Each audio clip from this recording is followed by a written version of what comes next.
महायुतीमध्ये 2 जागांवरून रस्सीखेच सुरू आहे। नाशिक आणि दक्षिण मुंबईच्या जागेवरून ही रस्सीखेच सुरू आहे।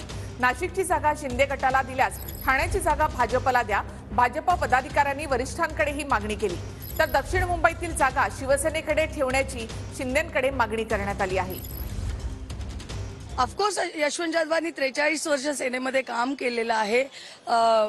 बुद्धिवान कार्यकर्ता म्हणून मला अभिमान आहे त्यांचा आणि 100% त्यांचं नाव आपणच सुरुवात केली मीडियावर दाखवायला की यशवंत जाधवांची ते सुद्धा इच्छुक आहे। त्याने ऑफकोर्स इच्छुक तर असणार, कार्यकर्त्याच्या पाठीशी उभे राहिल्यानंतर इच्छुक असणारच 100%।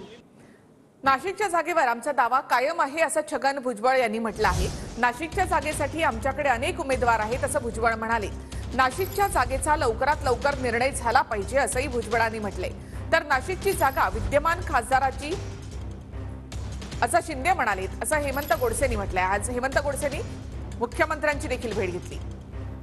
तुमचा दावा नाशिकच्या जागेवर आहे आणि आमच्याकडे आहेत ना उमेदवार। आमच्याकडे माजी खासदार देवीदास पिंगळे आहेत, आमदार